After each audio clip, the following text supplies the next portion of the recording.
here on Wednesday, October 18th, 2017, at the Education, Environment, Sustainability Committee to talk about proposed legislation. And I asked the clerk to call the meeting to order. Calling the roll, Ms. Simon. Here. Ms. Brown. Ms. Brown is absent. Mr. Jones. Mr. Jones is absent. Mr. Shrine. Here. Mr. Brady. Here. There is a quorum. Also like the record to reflect that council members Conwell and Tuma are in attendance. Okay, so I'm going to let the committee know that I'm going to be moving the public comment section to the end of the meeting because we have Dr. Sen Mason on Skype or some type of web communication to talk about her research on Lake Erie and the Great Lakes. And we want to be able to have Dr. Mason go before public comment. So I'm going to move to change the agenda. Okay, so done. We have minutes just quickly to approve from October 4th. And does anybody want to make a motion to adopt these minutes? Second, all in favor? Aye. Okay, so at this point, Madam Clerk, can you read the legislation into the record? Ordinance number 2017-0006, enacting Chapter 721 of the County Code to authorize a carry-out bag fee for environmental remediation. Thank you. So as a brief overview of the legislation before us, I wanted to give a little bit of background and a brief overview to indicate that I have been looking at the problem with plastics in our environment for several years. And this includes a look at the impact of single-use paper as well as plastic bags in the environment. I've taken careful thought to consider all the stakeholders who might be impacted or will be impacted by such a fee, including our consumers, our seniors, and our grocers, our retail, and came up with what I believe is an impactful piece of legislation that will address the environmental concerns regarding the lake and waterways, and also to take into consideration the interest of our community. And this legislation, I hope, will be able to address those concerns. So as a brief overview, this legislation would implement a 10-cent fee on both plastic and paper bags. And it's only if you ask to get one at the point of sale when you go to buy groceries or other retail items. The 10 cents is a fee. It is not a tax. The 10 cents is a choice. Consumers do not have to pay 10 cents. It's not mandatory. It's really easy to avoid. That's the good news. All the consumer needs to do is to bring their own bag. Really easy. Unfortunately, there's a campaign, which I believe is by the industry, who is profiting from the distribution of plastics into our consumer stream. Right now, calling residents in Cuyahoga County, misinforming them that this is a tax, and not giving them the full story about what this legislation is about and why it's needed. So I just wanted to let consumers know and people in the audience that those calls are paid calls by most likely the industry who's profiting from these bags. So the fee itself is 10 cents, and it will go toward, the majority of it will go toward lake cleanup, it will go to river cleanup, it will go to street cleanup, it will go to hopefully employ people in Cuyahoga County, and I'm looking specifically at our reentry population, that hopefully we can provide them with a segue to come out and be able to have employment and start to appreciate and learn that, hopefully, if they haven't already learned about the importance of the environment, it's a win-win. This model of legislation has been proven to be impactful. Every place that has put a fee in place has seen a reduction in plastic and single-use bags by 70%. That's a lot. You're going to hear today why it's important to reduce single-use bag consumption. And we have Dr. Sen Mason on standby to discuss that with our committee and council members who've arrived. We have Councilwoman Baker and Dale Miller. Another portion of the fee will go to purchase reusable bags. So the consumers in Cuyahoga County, senior centers, at libraries, this is where people will have an opportunity to pick up bags and take them to their house and then take them to the store to avoid a fee. And this is something that I think would really benefit the communities, and people won't have to pay even for these reusable bags, so it makes it even easier. A portion of the fee will go to retail to cover their administrative expenses that they've explained they might incur or will incur, including the training of their employees to make sure that their lines remain efficient and fast to accommodate their consumer customers. So just in brief, the Great Lakes is the largest body of fresh water on the planet. I hope everybody gets that. That's a huge statement. This is right in our backyard. Lake Erie is the second largest freshwater body on the planet. And right now, we're going to hear about how that fresh body of water is in extreme jeopardy of becoming a plastic cesspool of toxins. Our oceans, we know there's 5 gyres, which means that we have 5 garbage patches in our oceans. One is the Great Pacific Garbage Patch. It's so large now, it's nearing the size of Texas and can be seen from outer space. NASA has pictures of this gyre. That should put us all on alert. How does that relate to Cuyahoga County in Northeast Ohio? Because the source of these plastics in our lakes, our oceans, come from our backyards. They come from these bags. I have 3 bags in the front of this podium, which represent the amount of bags that, on average, every person in Cuyahoga County uses per year. Those bags, 341 bags. Only 10% or less, I mean, that's a high number, would ever even find their way to a recycling plant. Of those that find their way, they're not getting recycled in most cases because they're dirty. Every bag that can be recycled has to be a clean source of plastic. So even the small amount that wind up someplace are not even able to be recycled. Further, the largest market for recycling plastics such as these bags is China. China's shutting its doors. Guess what? Their Yangtze River is filled with pollution. They're saying no more. We're not taking these bags. They're expensive. They're inefficient to recycle because they're made up of different components of plastic that attract different types of harmful bacteria. So it's not even, they're not worth recycling. That's why they're cheap. They're cheaply made with different types of properties. That's part of the why. We know over 5 million pounds of plastic contaminants are found in our lake every year. That's a lot of plastic. It was shocking. I think maybe Dr. Mason will talk about the surprise of the concentration of plastic pollution in the waterways. Over 200 jurisdictions in this country have implemented a fee or a ban on single-use bags, both plastic and paper. And they've managed to do very well with their consumer market, with their retail. Everybody survived. Businesses are thriving, and new businesses are emerging.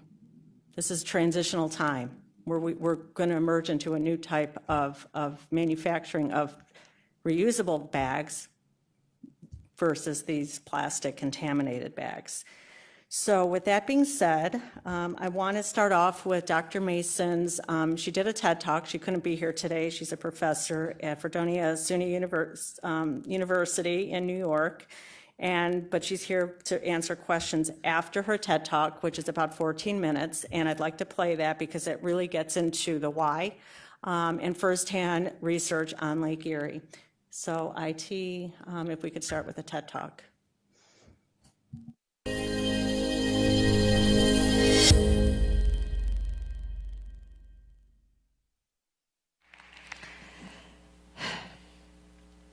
I couldn't sleep. It had been 10 years, actually 16 years since I left Texas, 10 years since earning my PhD studying the influence of forest fires on the atmosphere, 10 years of living along the shores of Lake Erie, but this was my first time being out in the Great Lakes. And not only was I sailing them, but I was sailing them aboard a replica War of 1812 tall ship, the Niagara. I would be awake for 36 hours.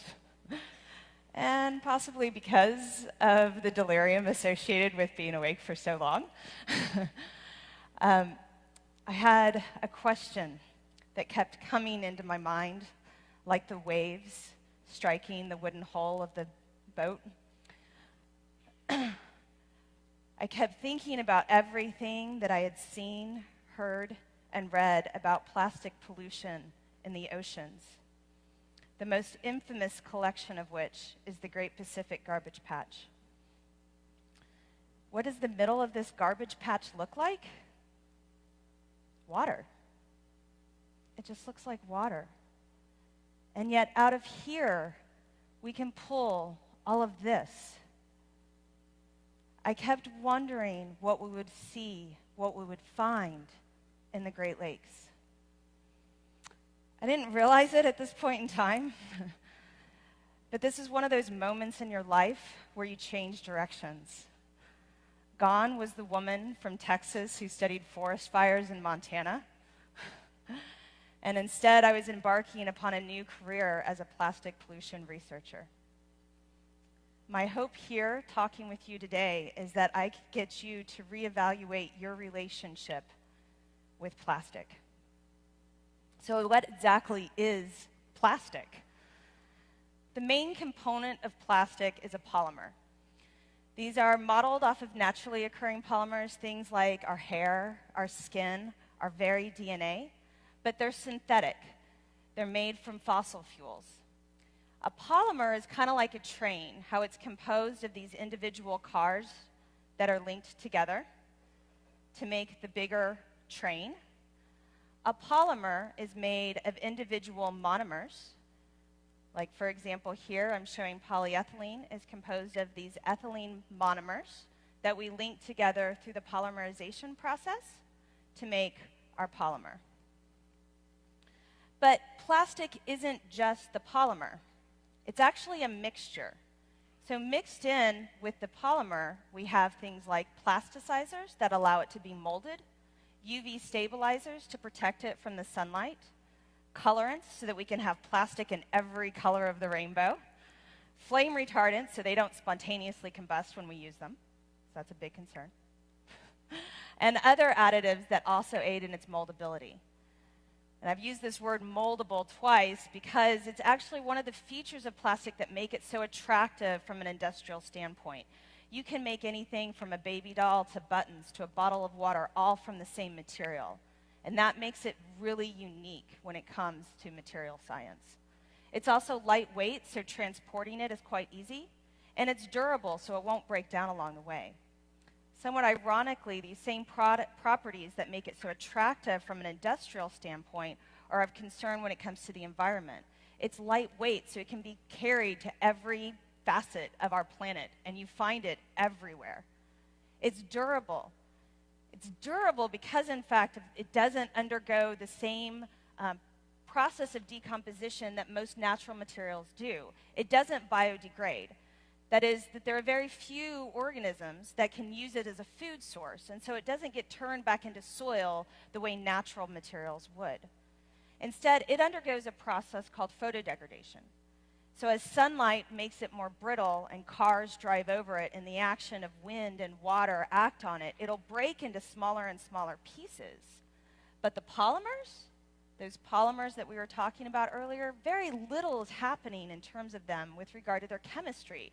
So even as these pieces get smaller and smaller and smaller, it's still plastic.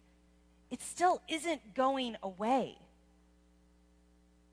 As a material, it was originally created at the dawn of the 20th century, but it wasn't until World War II that the infrastructure for the mass production of plastics took place. And when the war movement ended, industry turned its attention to us, to the consumer. This is an iconic 1955 Time Life magazine ad called Throwaway Living. And it's used to really mark this transition in our society from one of reusing materials to one of disposability. Just throw it away. Because after all, disposable items cut down on household chores.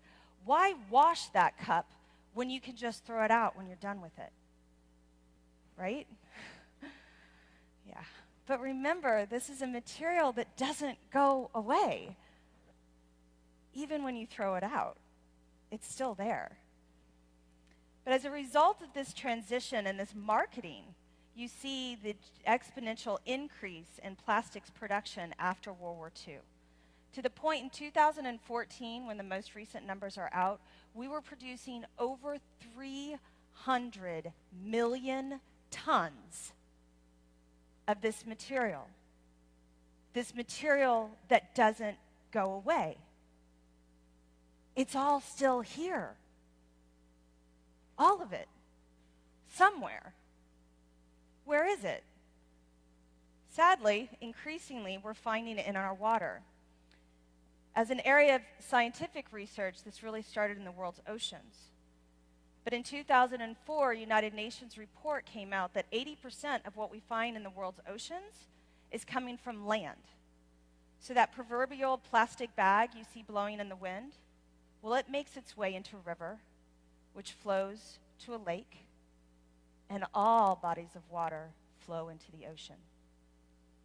So the plastic is making its way to the oceans through freshwater systems, and we live on the largest freshwater ecosystem in the entire world. People are dying for water, and it's our backyard. In 2012, we decided to do the first investigation for plastic pollution in the Great Lakes, the open waters of the Great Lakes. We started up in Lake Superior. We sailed down into Lake Huron and then into Lake Erie. The next year, 2013, we did a second expedition in Lake Erie, as well as Lake Ontario and Lake Michigan.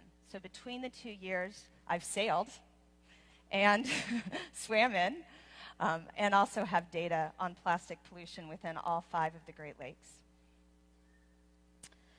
At the very beginning of the Great Lakes chain, right, Lake Superior flows into Lake Huron. And in these relatively pristine environments, we already find an average of 7,000 plastic particles per square kilometer. And remember, this material is not natural, so we should be finding nothing. And we're already finding 7,000. In Lake Michigan, that count goes up to 17,000. In Lake Erie, 46,000. And the waters from Lake Erie flow into Lake Ontario. The last step in the Great Lakes chain before they flow out to the northern Atlantic Ocean. What do we see here? 250,000 plastic particles per square kilometer.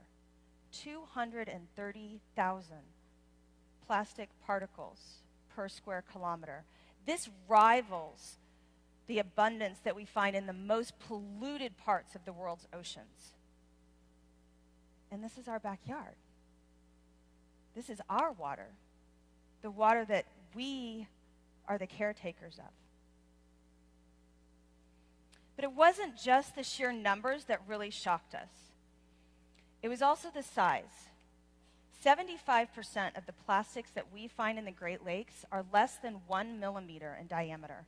Incredibly tiny, like a period at the end of a sentence.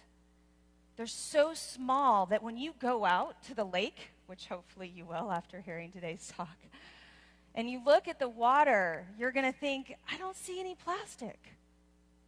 You won't. They're so small that you don't see them. But they're there. And that makes them even more scary in my mind. The vast majority of these pieces of plastic are fragments, things that broke down from something that was larger, like the kid's sand pail that gets left behind when you go out to the beach on a Sunday. Second to those fragments are pellets, these rounded pieces of plastic that we find in many of our consumer products, things like body washes, face washes, toothpastes. One of my colleagues was telling me backstage about how he went to get his hair washed, or his hair cut, and they washed it, and the shampoo had microbeads in it. So these are included in these consumer products, and they wash down the drain, and our research has established that they make their way through wastewater treatment plants and end up in our water. And then we pull them out of the Great Lakes. But why do we care? All right, so there's plastic in the water. Why does that matter? Well, it goes back to what I talked about at the very beginning of the presentation, where I said plastic is a mixture. Embedded within the plastic are these chemicals, plasticizers, flame retardants, and other additives that are in the plastic but are not chemically bound, and so they can leach out. As the plastic is in the water, it actually provides a really nice surface for lots of other chemicals too. Things like PCBs, polychlorinated biphenyls, which were banned in the 1970s because of their known human health impacts, but they're still in the water. Polyaromatic hydrocarbons, which come raining down from the sky into our Great Lakes. These stick to the outside, and so the plastic actually becomes like little poison pills. And remember how small these little poison pills are. They're so incredibly tiny that they can be easily ingested by organisms at the very base of the food chain, zooplankton. And they can be carried through these organisms up the food chain and ultimately into us, carrying those chemicals all along the way. So why should we care? Because ultimately, we are water. Our planet is 70% water. Our bodies are 70% water, and I don't think that's coincidence. Our skin kind of creates this illusion that somehow we are separated from our environment, but we're not. If it's in the water, it's in us. So now that I've thoroughly depressed you, what can we do, right? What can we do about this? What are some solutions? And ultimately, it comes back to what I asked you to do at the very beginning, or what I hope that you get out of this talk. I want us to reevaluate our relationship with single-use disposable plastics and eliminate them. And there are some really easy steps that we can do, because ultimately, everything that we find in the water comes back to us, right? So how do we do this? How do we eliminate single-use disposable plastic? Well, you can change what you buy. So I don't know if any of you have been faced with this quandary, but this happens every time I go to the grocery store. I'm faced with the option of buying organic bananas wrapped in plastic versus conventional bananas that are not. It's a difficult decision because I like to buy organic. I do believe I vote with my money. But the reality is I can change what I buy, and I refuse to buy things that are over-packaged in plastic. I refuse it. Shake the habit of plastic bags. So you go to the grocery store. I mean, when I was a kid growing up, it was, paper or plastic. Now there's not even an option. It's just plastic. I made a commitment to myself 5 years ago that I would never take another plastic bag. If that means I have to carry everything out in my arms, well, that's what I do. I'm okay with that. But most of the time now I've trained myself, right, where I remember my reusable bags and I bring them with me.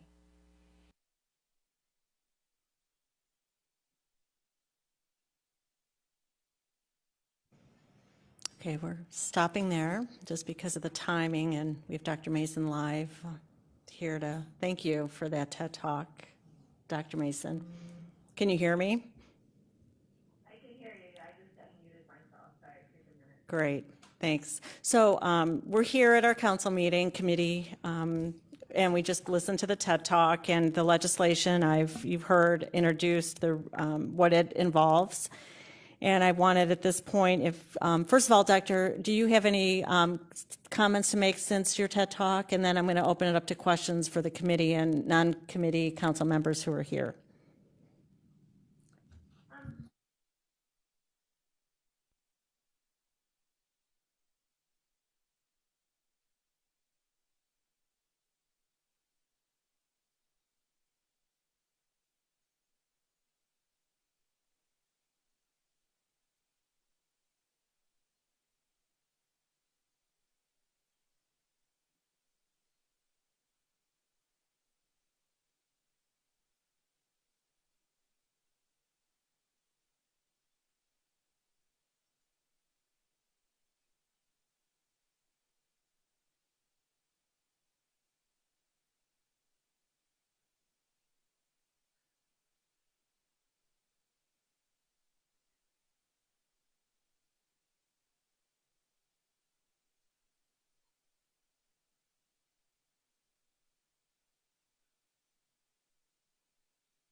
Thank you so much. Okay, so I open it up to questions. And I just wanted to state that Counsel Miller is co-sponsoring this legislation, and thank you very much for that. And so any questions from this body? I'll start. Okay. Madam Chair, Ms. Mason, thank you very much for being with us. And could you comment a little bit on the medical impact on having the plastics in our system and in the food chain, and also what the impact is on the fish? Absolutely. So, you know, so I can speak of this from reading the literature. I don't actually conduct any ecotoxicological experiments myself, but coincidentally enough, actually, this came out just 2 days ago. I don't know how well you can see it, but I was reading it this morning. Microplastic pollution, a threat to marine ecosystem and human health, a short review. So this is just kind of a review of various literature, and another paper that came out 2 weeks ago looking specifically at two different types of human cells and their influence on plastic. So plastic is not only a mixture of compounds, but really a kind of the term plastic refers to literally thousands of different types of products, because you have different polymers, you have different mixtures, you have different sizes. So if you start with like macroplastic, you know, there's those kind of most common effects of macro big pieces of plastic are the ones that you see and you can hear about. You can look at YouTube videos of like straws being pulled out of turtle noses, and you know, sperm whales beaching themselves and being euthanized, and their stomach is completely encased or completely stuffed with plastic bags, nothing but plastic bags. And the whale is in so much pain that it just keeps beaching itself to the point where it has to be euthanized, because it's starving and dehydrating to death. So you have those kind of impacts that happen on the macro scale. The part that I'm more worried about actually are these microplastics. So as a macroplastic breaks into something smaller and smaller, it forms a microplastic, and as we go smaller and smaller than that, it forms a nanoplastic. So by definition, a microplastic is anything smaller than 5 millimeters, and a nanoplastic would be anything that's smaller than 10 microns. So I'll kind of go in that order. Microplastics, the biggest concern with microplastics is that they're so small that they're easily ingested by organisms in the very basic food chain, and they can move up. And the concern with the microplastics isn't so much the plastic itself, but the chemicals that are bound to the plastic. So you have all the, you know, the plasticides and the colorants, the flame retardants, all of those chemicals that are in the plastic that can leach out, and then you have chemicals that are set to the outside. And all of these chemicals are known to be endocrine disruptors. So they mimic hormones, which means they can lead to a wide variety of human, animal effects and human health effects.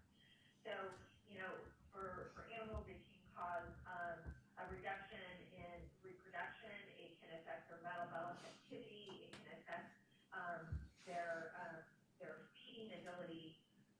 For humans, endocrine disruptors lead from a variety of human health impacts, such as infertility, reduced sperm count, increases in very specific types of cancer, such as prostate cancer, breast cancer, ovarian cancer, increases in autism, increases in ADHD, and increases in obesity.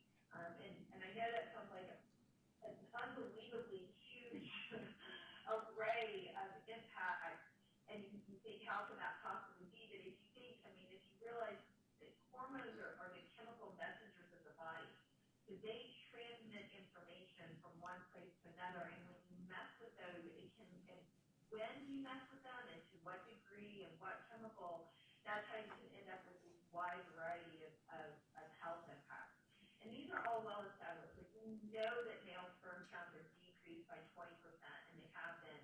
We know that children under the age of 6 months, the obesity increased 70% over the last 20 years. Like, these are well-known statistics, and it's well-known that these are tied to synthetic chemicals in the environment, and these same synthetic chemicals are the ones that are bound to the plastic. If we go even further with the nanoplastics, the big concern there is that they're so incredibly small that they can actually make their way across the gastrointestinal tract, be transmitted through the body, through the blood, and then the plastic itself, not just the chemicals, but the plastic itself can have an impact, a cytotoxic impact on cells. So that was the paper I was reading that came out 2 weeks ago, was looking at the cytotoxicity in brain cells of these plastics that can be transmitted across the gastrointestinal tract and make their way, and create cellular responses. So this isn't, there's still a lot of questions left to answer. We still have a lot that we need to learn. So I think we have enough data to start taking action to prevent harm. Thank you, Council President, or Council President Brady. Thank you, Madam Chairperson. Thank you for being with us today. I wanted to switch gears a little bit. The picture you're painting is a very daunting and frightening picture. What I want to try to focus in on a little bit is what we're considering in the Cuyahoga County Council can make a significant impact on a global issue. Absolutely.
Just as a follow-up to Council President Brady, you mentioned Ireland. I don't know if everybody knows that they were the first to implement a fee. Is that correct, Dr. Mason, if you recall?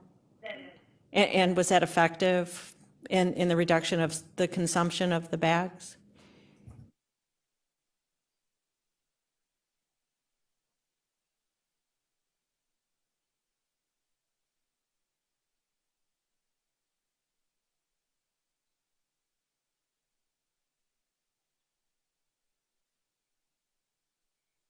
Thank you.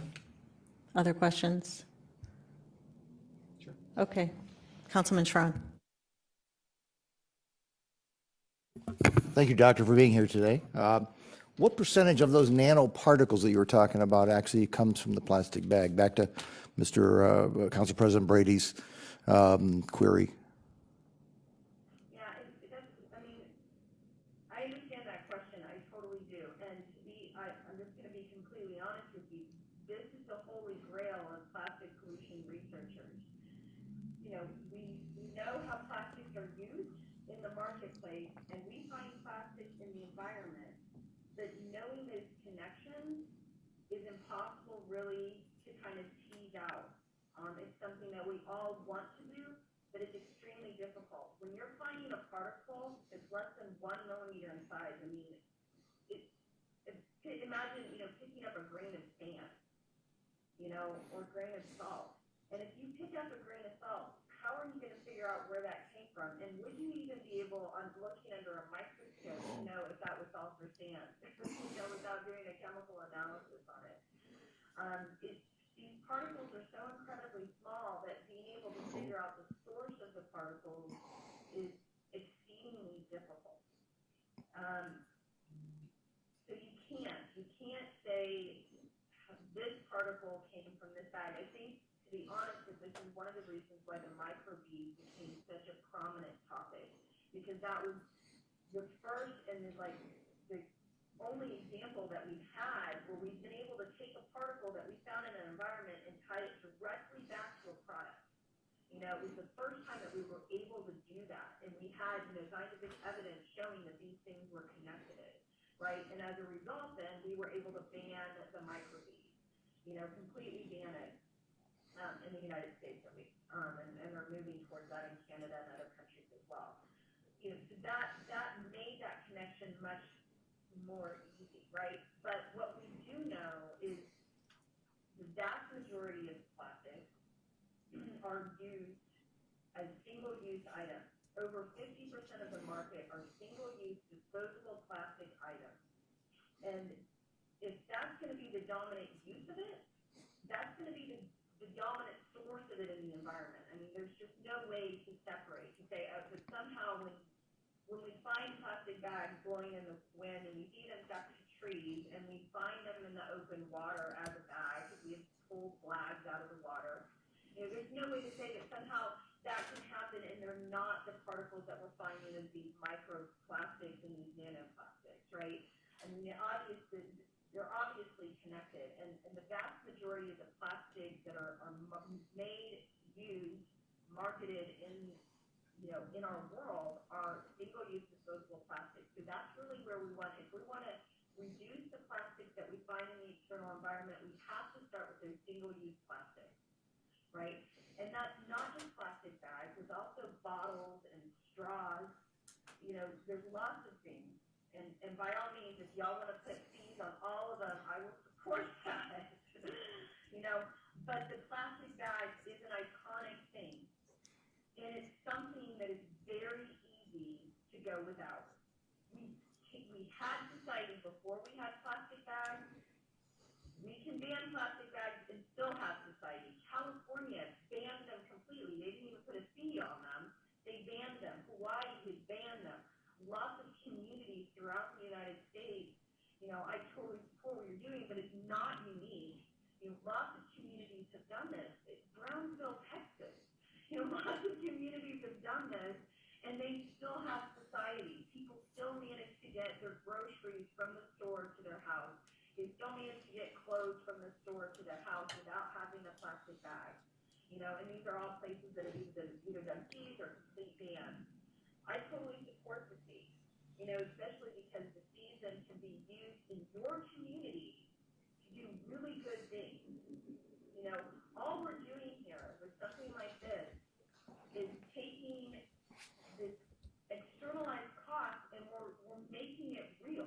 Plastic bags aren't free. They cost the companies who give them out, the grocery stores, the industries, right? They pay for those. We pay for the cleanup of them. I know here in Fredonia, New York, we pay somebody once a week to go out to this chain link fence and do nothing but clean up the plastic bags. I know that there's cost associated when they go down the storm drains and they end up in our wastewater treatment plant. They gum up the equipment has to get shut down, we have to clean them out, we have to restart those machines. We're paying for plastic bags, right? But right now, the cost isn't at the point of sale. The cost is somewhere else, right? It's when we buy our groceries, and it's when we pay our taxes, or when we buy our water. So the costs are being hidden. All we're doing with something like a plastic bag fee is saying, there is a cost associated with this, and if you want to use this, that's fine. But you have to pay for it. Just like if I want to go get peanut butter, I have to pay for it. This isn't craziness. There's a cost associated with this, and you need to pay for that cost, the real cost, at the point of sale. So if you want to use this, that's fine, but there's a cost. Okay, so I guess just going back to my question, you cannot establish what the relationship is between, at least if I understood your response, you said, to be honest, you cannot correlate the nano amount with the plastic bag at this point in time. You assume that, is that if I'm... It's not just me, but you are absolutely correct. No, I'm just trying to understand what you said. There was a correlation between the microbeads that were used in, like, ladies' hair and shampoo and things like that, and so we were able to trace that, a direct correlation between the microbeads and elimination of the microbeads. When we're talking about single use, are you advocating elimination of plastics in all single use? Because I believe we use it in medical, we use it in probably our pet supplies, we've used it in a lot of, pardon? Medical is not single use, right? When we talk about single use disposable plastic. Well, I'm talking about the blood bags. I just donated blood yesterday, and my blood bag is not going to get used again. The bags at the hospital. Okay, great. Okay, well, first of all, in terms of hospitals use a very small percentage of the plastics overall. I don't have the number in front of me. But we can focus here on the matter at hand, which is the plastic bag, okay? I'm not against plastic. Plastic is an incredibly unique material that has a use, okay? But we need to be much more thoughtful with how we use this material. And it doesn't make a lot of sense to take and make a plastic bag, give it away for free as though it has no value, and then people treat it that way. If you give somebody something for free, they think it has no value, they don't put any importance on it. And you see it in the external environment. You see it in the trees, you see it in the bushes, you see it in the wastewater treatment plants, you see it in the lake. So you see that, you see it in sperm whales that have nothing but 30 plastic bags in their stomach. These are not like unconcrete things. These are not, visceral. This is real. I'm just trying to ask questions that relate. Connect the microplastics and the nanoplastics directly to plastic bags, and no, we can't. We can tell you that the vast majority of the microplastics that we pull out of the lake are polyethylene. We can tell you that the vast majority of the market share of the manufacture of plastics is polyethylene. And I can tell you that plastic bags are made out of polyethylene. So that I can tell you. Plastic bags are made out of polyethylene, and the vast majority of the microplastics we pull out of the lake are polyethylene. Is there a connection there? Yeah, probably. But there's no way that I can take a particle out of a fish or out of the water or out of a, any place and look at it when it's less than a millimeter in size and tell you exactly where that came from. When I went downstairs in our cafeteria, literally 95% or more of everything that was sold today in our store, in our county office building, was plastic as far as the container. So I'm just trying to get an understanding as to where, when we start down this path, are we going to be eliminating every food container that was put in to our cafeteria too? Because the bottle was there, the plastic that was containing what we consider to be, I think our healthy foods were down there, our salads, our nuts and fruit products are all in those same things out there. So is that ultimately where this is going to go to? That are made out of paper. There are food containers that, that are not made out of plastic, right? I mean, it's possible to have society without selling all of our food wrapped in plastic. It happened before. This is, so there are changes. We have to. We're on an exponential, continually increasing. Do you realize how much plastic is just in Lake Erie? 4.4 million, I'm sorry.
Ms. Conwell, Councilwoman.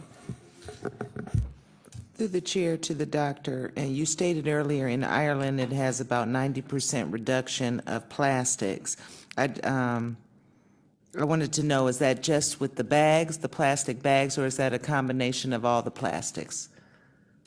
That was just on plastic bags. Yeah, there's a lot of data on plastic bag fees and plastic bag bans and their impact on reducing the use of those materials. So when you impose a fee on a bag, people use it less, because they don't want to pay for something. They don't want to pay extra. They're like, oh, I can just bring my bag and then I don't have to pay for this. Especially when you're walking out of the grocery store with 10 bags and they're each 10 cents, that's an extra $1. And then how many times do you go a month? And people add it up. I mean, those fees, if people can afford them, they will, so there's a lot of information on there, but my discussion on Ireland was specifically on that plastic bag fee and the reduction on plastic bags. Okay, in the other states that have introduced a similar type of ordinance or ask, is it all based on relation? Is the data that I'll find based on just on the bags, or is it including getting rid of some of those other plastics as well, like pop bottles and single-use items? The data is focused on the item Gotcha. upon which the fee was based. Thank you. Thank you. I have other questions, but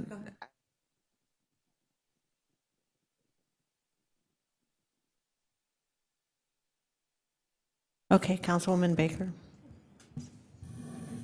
Hello, Dr. Mason. Thank you for being here today. And certainly you bring awareness to and more than a challenge, but a problem that we all face in trying to keep our environment, specifically our water, pure. But I did hear you say earlier that you felt that the legislation that's in front of us is really more of a symbol of change, that it is a driver of behavior, probably not one that will make a huge difference when you're talking about the plastics that are out there that are contaminating.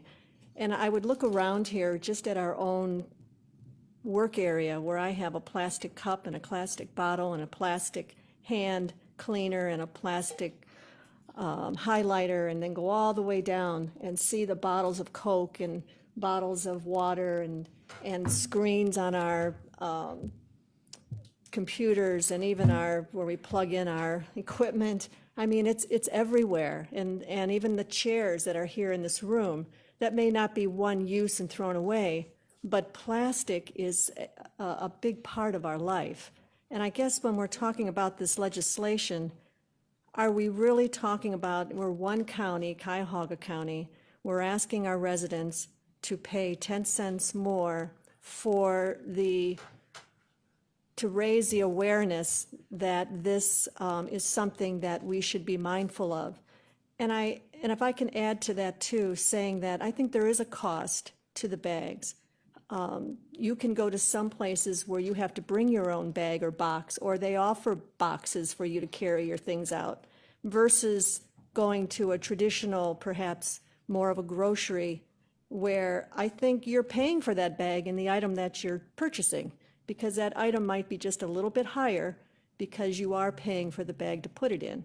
So I'm not sure saying that it's free. I don't think anything is free. There's a cost for everything. It's just that they're charging you perhaps in a way that you don't see. And if you want to go to an establishment that doesn't give you a bag, they are out there. I'll end with that, but I'm just a little concerned that we are taking a position here in one county for the symbolism of what people should be aware of. And really, we have so much around us in plastic that's disposable, not to mention things like diapers and, all of those things in our life that we can see on the side of the road, perhaps if we looked hard enough.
Dr. Mason? Yeah. One, I think does have an impact, and two, I think it is important that people pay for what they actually use. Thank you. Dr. Mason, I think there was some question about, I heard you say that a fee such as the one before us would have a significant impact, that other jurisdictions have seen up to 70, 80, or 90% in Ireland reduction.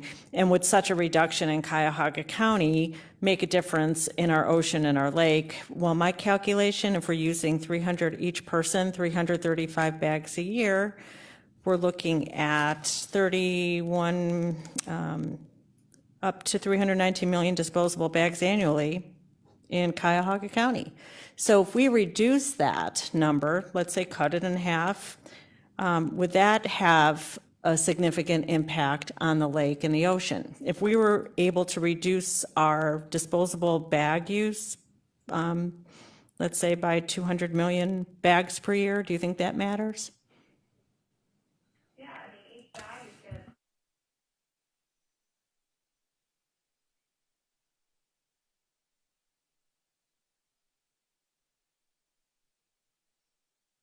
Well, right now it's we're looking at 319 million disposable bags annually in Cuyahoga County, contributing to a million tons of, we haven't even talked about the landfill. We'll have Diane Bickett here next week to talk about the impact on our landfills and how these don't, degrade. But let's talk about the water. So we have 319 million disposable bags consumed here, and if we even reduce that.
Thank you. Okay.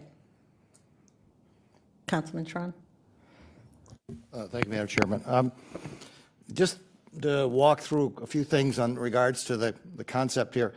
If everybody willingly pays the fee, or pays the fee, whether willingly or not, it will have no impact on the changes. Is that, and you're saying that you believe the fee will stop activity, but it really doesn't change the environmental impact if if people still willingly pay the fee as opposed to some other technique? There's evidence to support that imposing a fee will dramatically, it's not a belief, Okay. you know, there's data, so yes.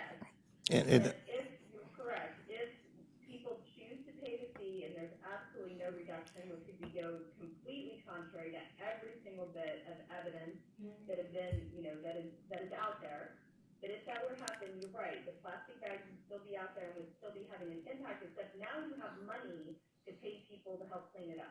okay, so it's the money that you believe will be the secondary reason for doing this, to have money. Okay. Are there other communities that have considered this, that have chosen not to go down this path? That legislatures that have brought forth and brought this to discussion that you're aware of in the United States? In New York City, they were in the process of passing it, and the governor came forward and said, I want us to look at this statewide. And so he terminated it, and asked for it to happen to look at it happening statewide rather than community by community. I'm aware of that. But I suppose, you know, a lot of the, you know, things that are not, where it doesn't get passed, you probably don't hear those being publicized much. So I'm not, aside from what happened here in New York State, and I know it because I live in New York State, I'm not aware of any others, but you know, I'm sure that that's just because, you know, you don't hear those stories. There are, you know, people who collect data, you know, to conglomerate the data to help support more communities moving forward with these plastic bag fees or bans. So that data is collected, but I don't know of anybody who collects stories where it didn't pass. Okay, on the private sector, you were alluding to Mrs. Baker's on her questions out there about the cost and not necessarily accepting or acknowledging the cost component of this. Have you ever sat down with Heinen's or Kroger's, or up in your area, you have Wegmans, all phenomenal, successful, environmentally conscious stores, and said, okay, how many millions of dollars, and I'm sure it's got to be in the millions of dollars they're spending to buy plastic bags? Would that be, have you ever asked them what that? I sat down with Walmart, and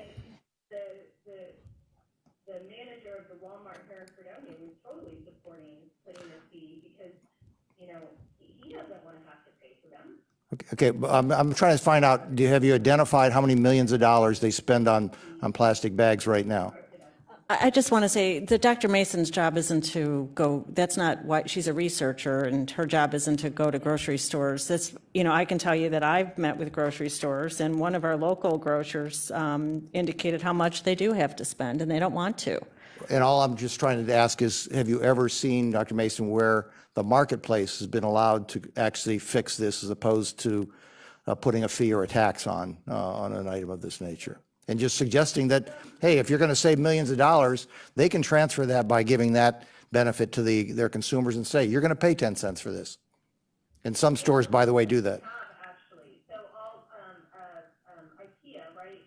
IKEA went store-wide and started imposing a fee on bags just within their stores.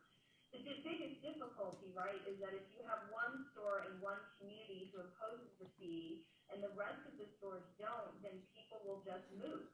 They'll just change where they shop, right? And so the onus on a particular store to do the right thing is a difficult one, which is actually why places like Walmart and Wegmans will support communities who want to impose a fee that happens community-wide, so that it affects every store in that community, and you don't have people choosing to go to a different grocery store simply because they don't see the price that they're paying for that plastic bag.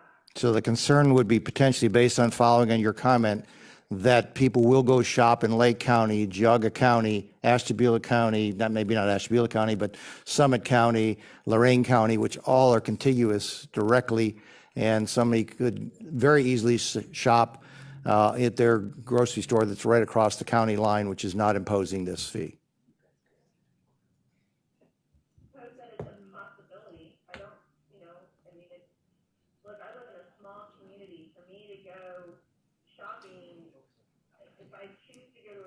grocery store, I have to drive 45 miles, and I tell you what, I'm not gonna do that just to go to the grocery store.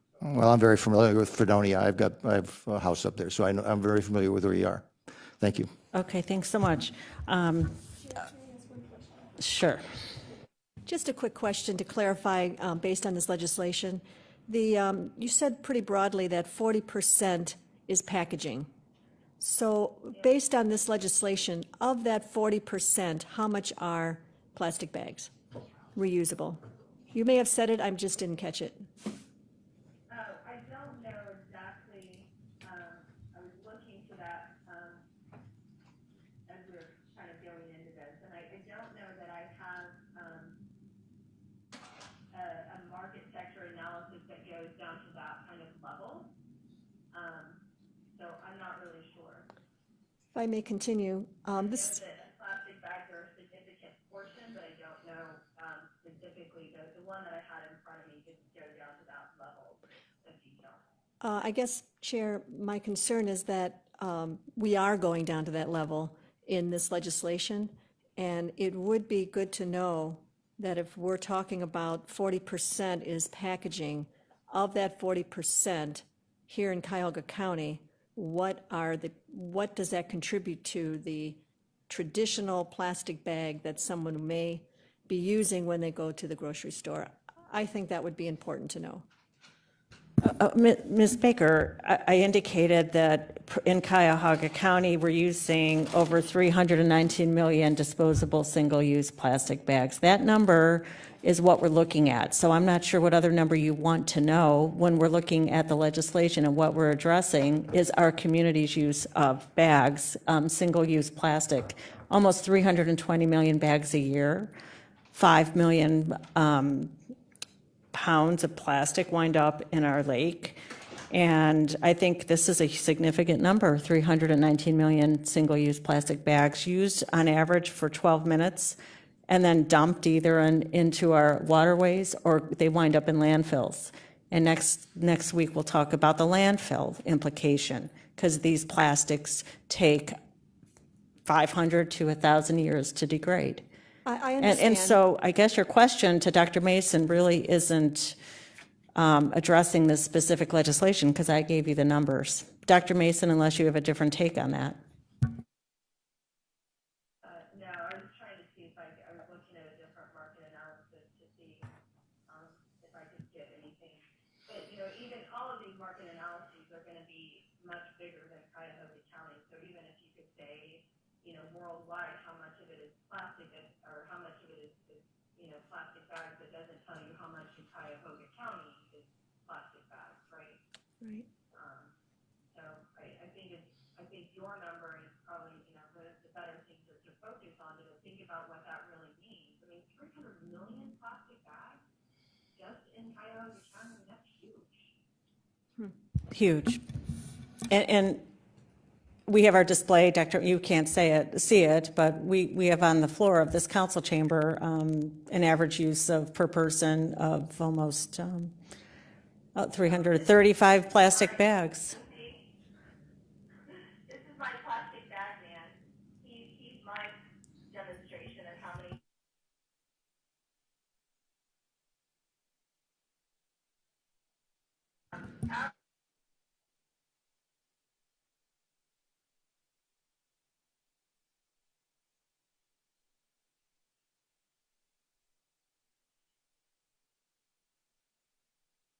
Okay. Thanks for showing that, because I didn't have that in my toolkit. So, all right. Well, I think I really appreciate your time. I think we're done with questions and Dr. Mason's time. And I really appreciate you being here and everything you're doing to educate us with sound scientific research. And that's really important. So thank you so much, Dr. Mason. Thank you. Okay. Well, wait.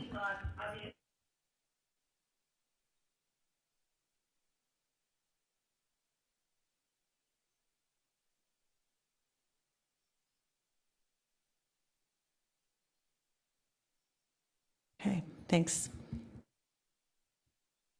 Bye. Okay, as soon as we sign off. I think we are with Dr. Mason. Unless there's questions about the legislation, we have people here to speak for the open meeting. Did you have questions about the legislation?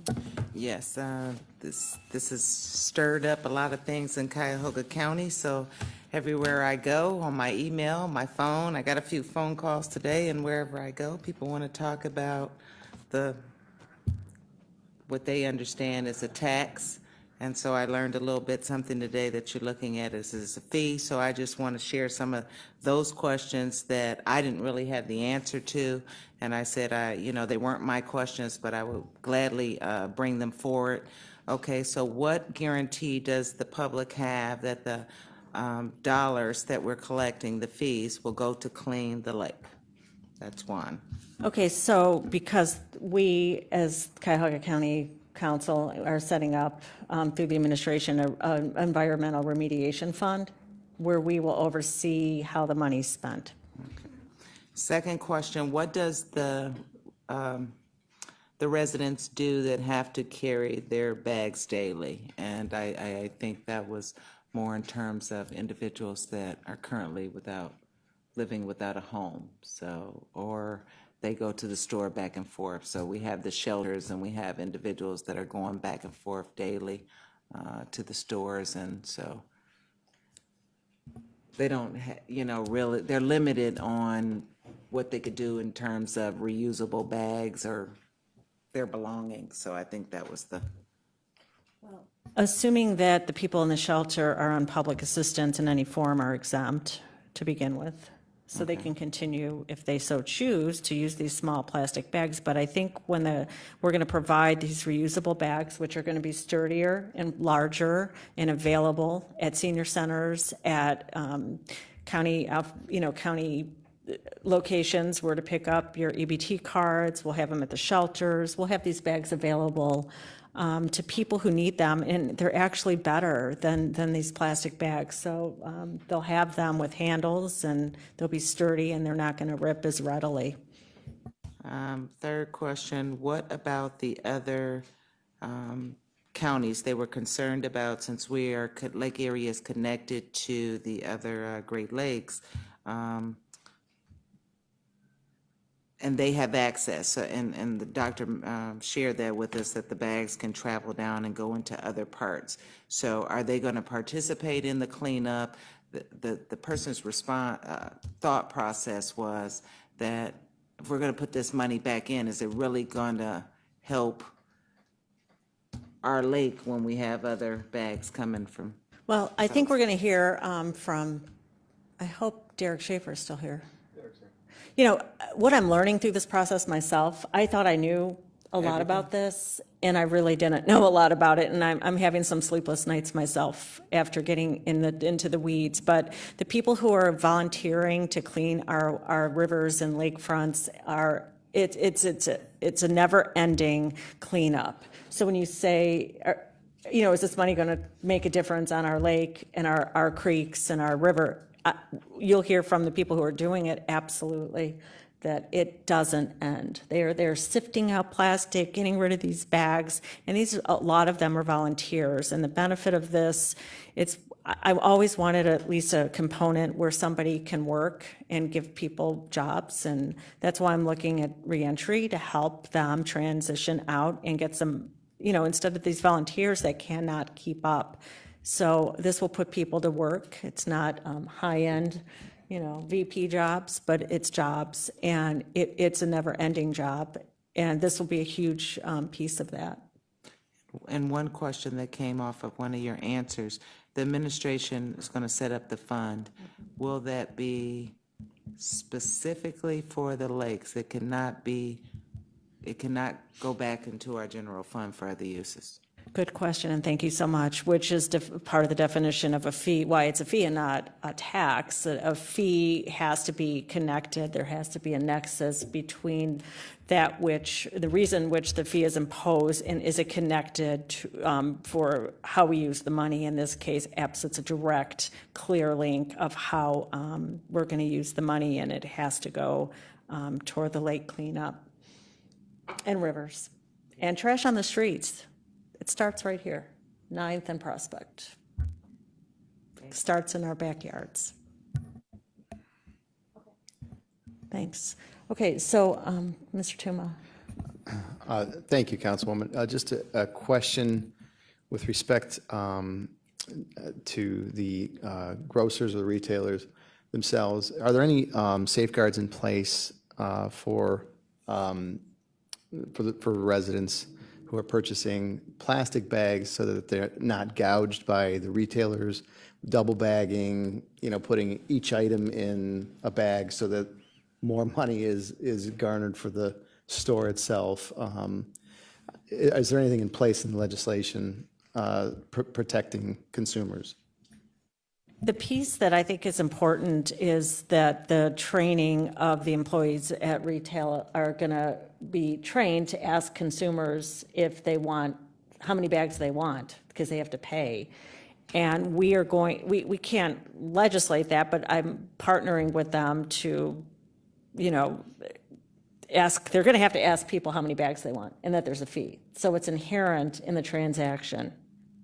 And further, there's going to be, if this goes forward, a massive marketing campaign, because the effective date of this will be July 1st, and we have 6 months in the county to educate consumers about the fee and help them understand. But it's inherent in their transaction that that will happen. And then we have audit from our Department of Consumer Affairs, who's going to be going out to make sure that consumers are protected. That's why we have that department.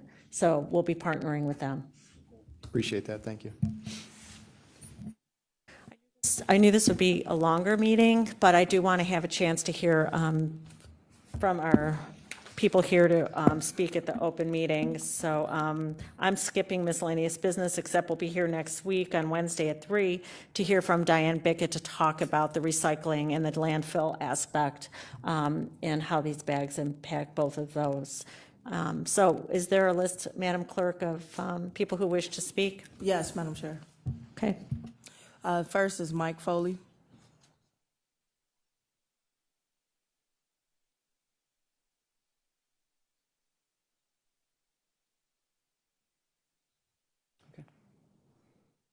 Thank you. Hi. Hi. Thanks, Madam Chair. My name is Mike Foley. I'm the Director of Sustainability for Cuyahoga County. And thanks for holding this hearing and using the legislative process to work through this issue.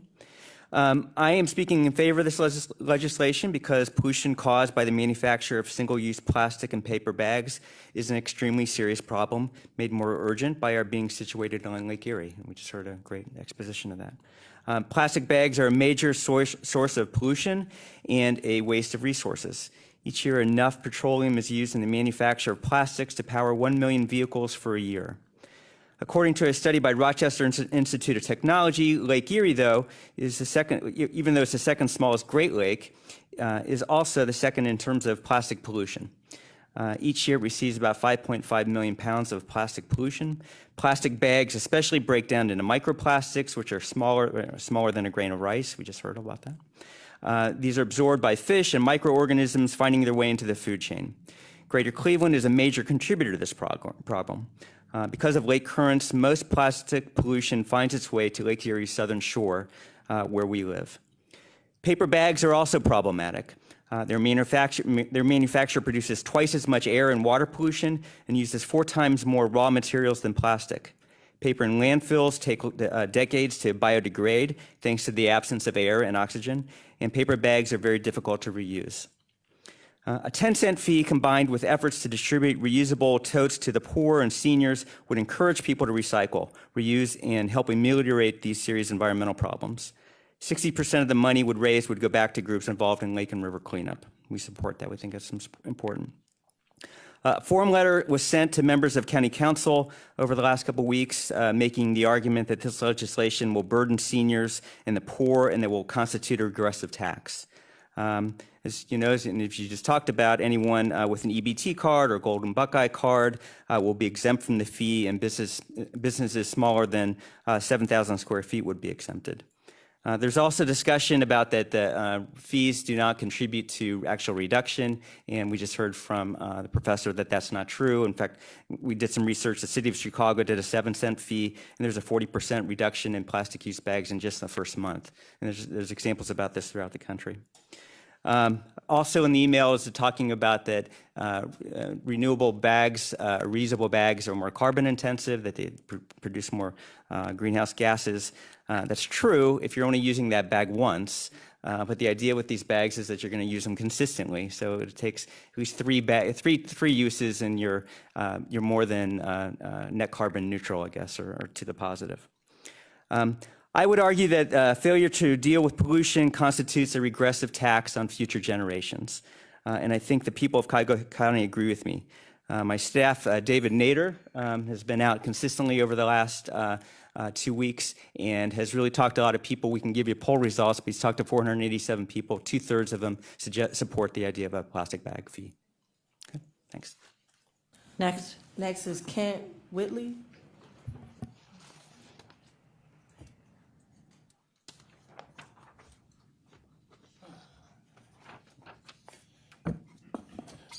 Good afternoon.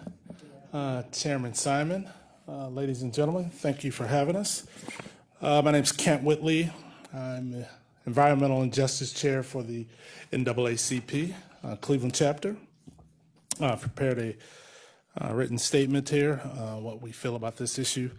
Environmental injustice recognizes that race and class are indicators of how much toxins, pollution individuals are faced within the United States. Studies have shown that minorities are disproportionately exposed to toxins, pollutants, and poisonous chemicals. Lower socioeconomic status, people of color are more likely to be exposed to toxins, chemicals found in air and water. Flint, Michigan water crisis is a prime example of the role race and class play when looking at government for response to public crisis issues. The residents of the city of Cleveland, Cuyahoga County, Northeast Ohio, deserve safe, clean drinking water. This starts with ensuring that Lake Erie is protected from the damaging impacts of plastic pollution from single-use plastic. I just want to say to everybody here, we've been very successful with cleaning up Lake Erie. I remember when I was young, I remember the lake used to be just filthy. Within 40 years, as the doctor has stated, we have successfully done this. This is nothing new, and we can do this. With this simple legislation, we'd be surprised of the effort that will make it happen. Thank you. Thank you. Next. Next is Derek Schaefer.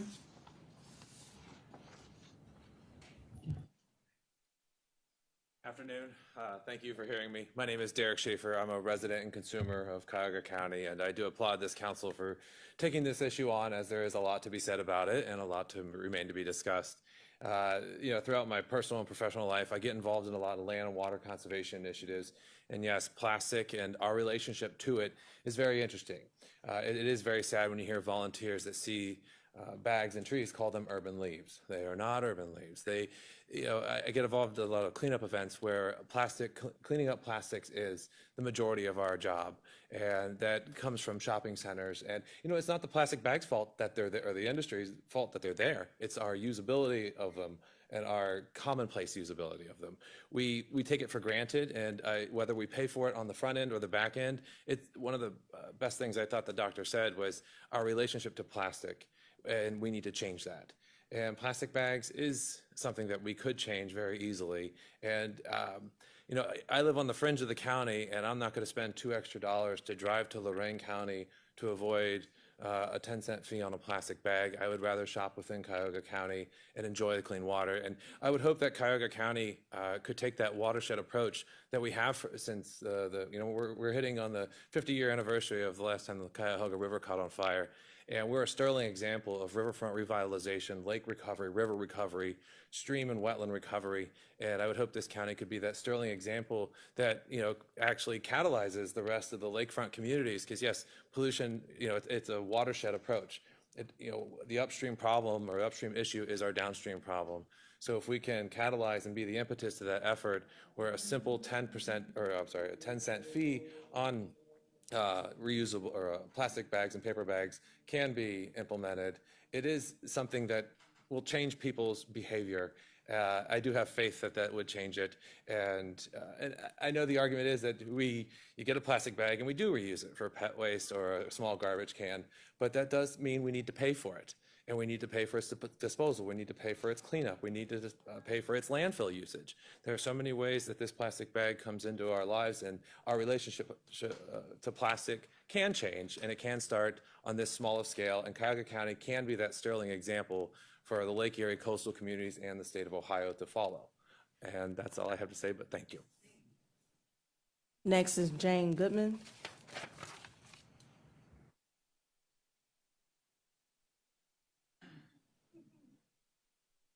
He's polite, I'm not so polite. Just because you can't solve every problem related to plastic doesn't mean you don't do anything. Doesn't mean you shouldn't do what you can do. So I'm here today as Executive Director of Cuyahoga River Restoration.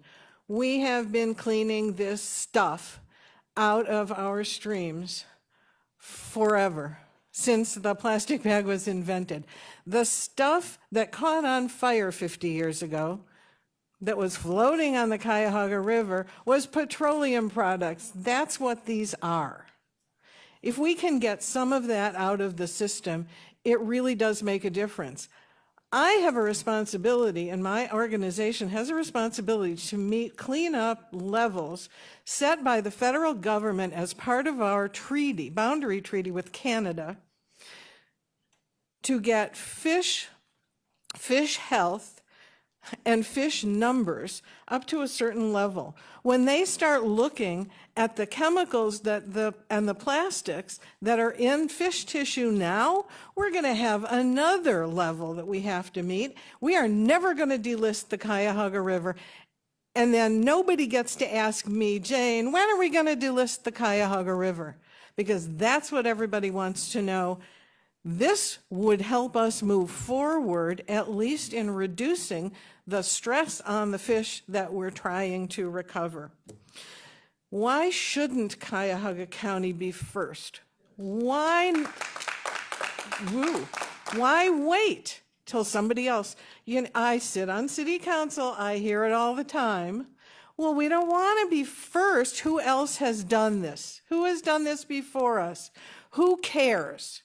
It's the right thing to do. You can do it. It doesn't cost you a penny. It makes money that helps us do the work of cleaning up everybody else's mess. So obviously, I'm in favor of this initiative. The stores will save money. People will start living a more responsible life. They may not like it at first, but they'll get used to it. People in France have never gotten disposable plastic bags, and look, they've lasted as a civilization for centuries. So this may be, in small measure, symbolic. Just the same way planting a tree is not going to completely fix climate change. But if anybody on council, whether they're here or not, has not had a photo op of them planting one tree, I want to know about it. Thank you. Next wanna is, Okay, so next. next is Susan. I apologize, I can't pronounce your last name. Go ahead.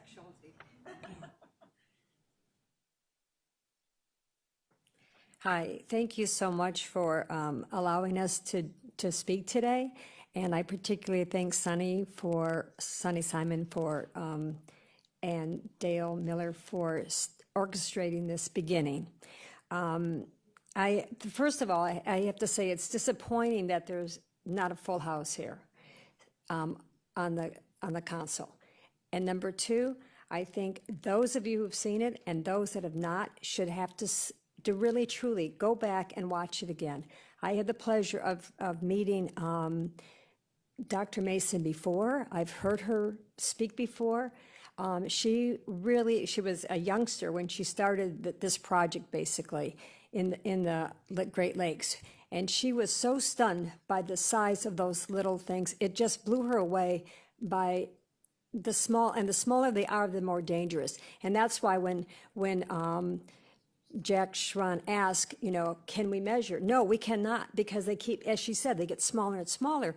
And what frightened me today was hearing this about every time we take a drink of water, think of it, we are bringing those hormone disruptors into our body. It's happening, and it's real, and they're causing short-term problems and long-term health problems. So for our community, I think I agree with Jane. What a way. Why not be leaders in this field? And I will just add a personal note. In 1975 and 1976, I had the pleasure of traveling around the world. Very little plastics did I see in Asia and third world countries. In 2005, I went to Honduras. It looked like I was driving through a dump, and this is on a road to go up into the mountains. It was atrocious. It was litter, litter, litter, and 90% of that, of course, that's just visual, was plastic. And it's becoming a problem, like they said, worldwide, not to mention the oceans. And as everyone said, 70% of our water here at Lake Erie, it goes into the ocean. So please think about this. It's just the beginning, and let's be open-minded. How can we make it work? If there's some glitches, then we go back to the table. But, let's not worry about someone running around to the next county and buying their grocery store, or there are concerns, packing the bags. I have a fit now when I forget my bags and they put in 2 items in a bag. But those are small things that we can solve. So let's be forward thinking. I applaud you for taking this on, and I am 100% beside it. Whatever I can do to help, you can call on me. Thank you. Next is Ann Caruso.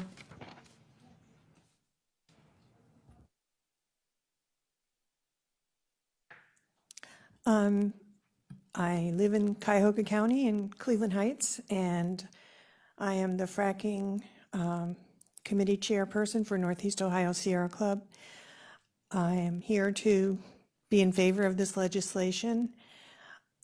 We showed a movie called A Plastic Ocean last Saturday night, and it's a documentary on plastic and water all around the globe.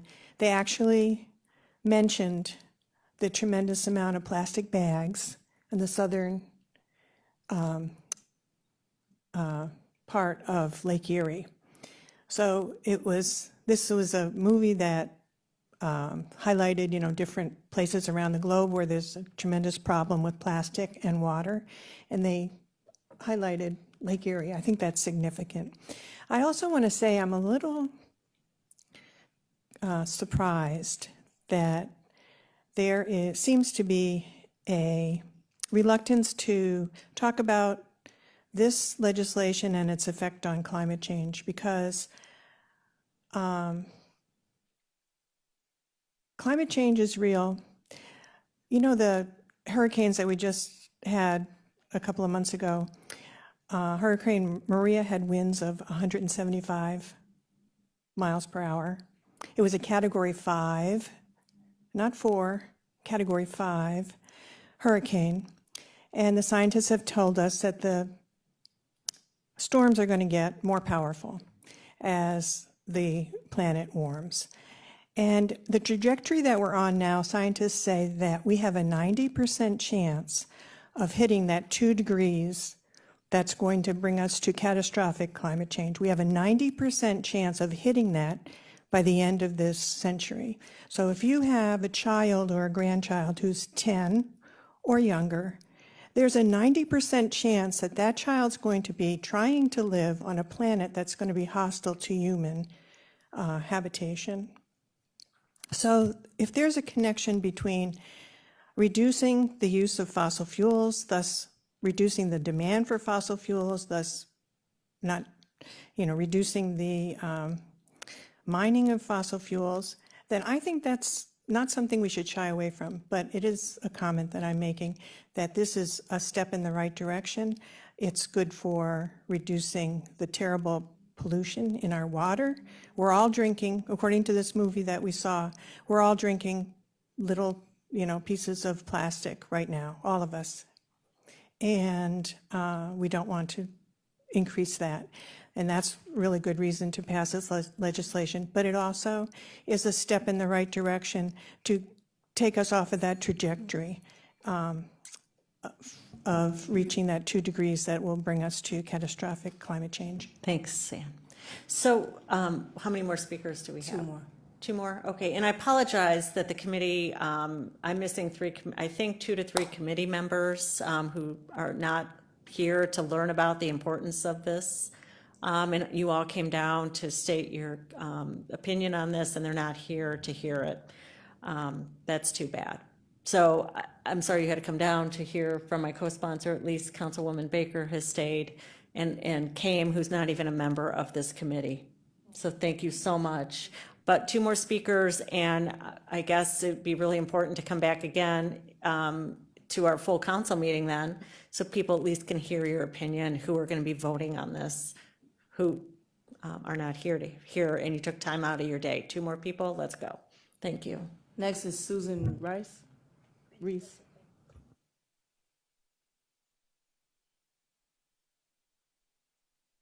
Well, I won't be as eloquent or take as much time as anybody else, but I just wanted to thank you very much for bringing this forward. And I really hope that the council will be progressive and try, not be afraid to make a difference.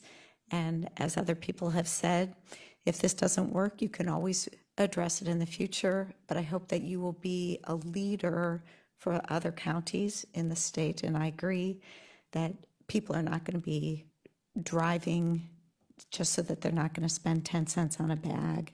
So, and I think the thoughtfulness that has been put into this in terms of the money being provided to give bags to people who can't afford them, as well as to take this out of the environment, is very thoughtful, and thank you very much.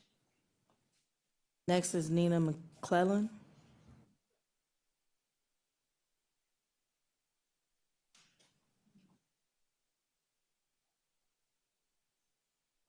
Council, I think it's terrific that you're moving in this direction.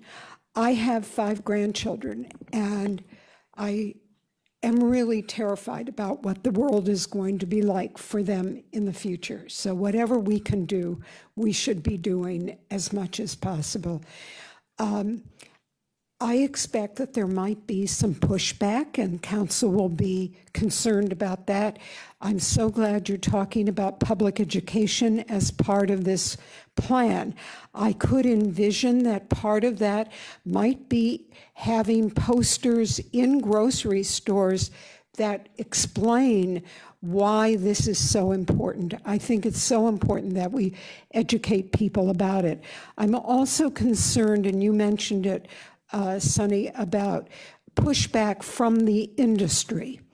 And I think we see this whenever we want to move in a public benefit direction that affects the bottom line of business and corporations.